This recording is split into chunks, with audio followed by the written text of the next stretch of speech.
construction fut ordonnée par Fabricius, chargé de la voirie romaine, afin de remplacer l'ancien pont de bois qui venait de brûler. Le pilier central est la véritable fondation de ce pont.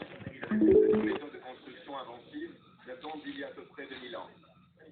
Puisqu'il était impossible d'arrêter la rivière pour obtenir un environnement sec sur lequel construire, les ingénieurs romains ont dû trouver un moyen de bâtir directement dans l'eau. C'est ainsi que les Romains ont inventé le batardo.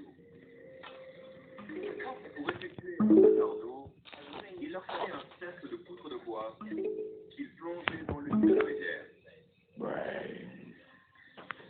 Un second cercle de bois de plus grand diamètre était ajouté pour encercler le premier. L'espace entre les cercles était ensuite élargi, qui permettait d'étancher immédiatement. Ils ont disposé de leur partie comme ceci. Et une fois satisfait du résultat, il ne leur restait plus qu'à retirer l'eau du cercle intérieur. Vous voyez? Ça fonctionne vraiment. J'ai atteint la rivière. Une fois l'eau retirée, les constructeurs pouvaient commencer à travailler sur les fondations. Je vais utiliser ce bâton et voilà. Une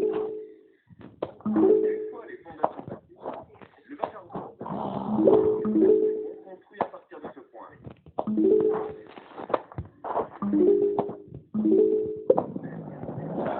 Le meilleur de l'ingénierie romaine.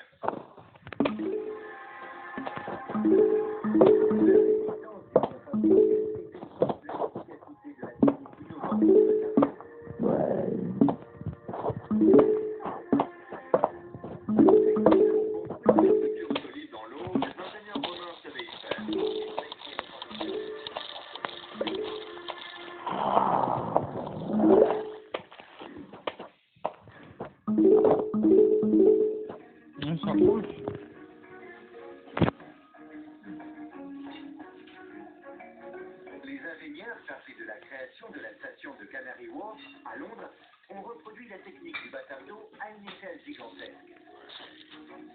Pour construire une station longue de 250 mètres dans l'eau, les ingénieurs ont planté des poutres tubulaires d'acier dans le sol de la Tamise pour créer un batardo géant, bien plus grand que celui utilisé pour la construction du pont Fabricius.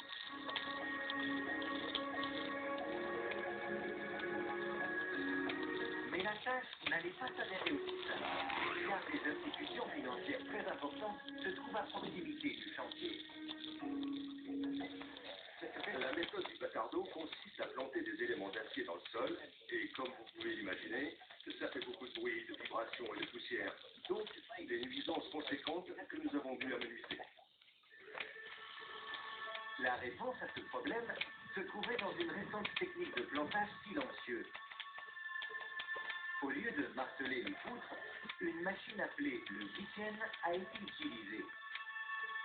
Positionnée sur le bord de la rivière et utilisant un système hydraulique puissant, elle verrine 3 premiers poteaux dans le sol. Puis, elle se positionne sur ces derniers afin de planter les poteaux suivants, et ainsi de suite. Ce processus est répété jusqu'à ce que le mur de batardo soit terminé. On a effectué des travaux pendant 3 ans sans recevoir aucune plainte du voisinage. Une fois le mur de batardo en place, les ingénieurs ont pu commencer à retirer l'eau présente. Pendant les 5 semaines suivantes, nous avons retiré 98 millions de mètres cubes d'eau. C'est l'équivalent de 40 piscines olympiques.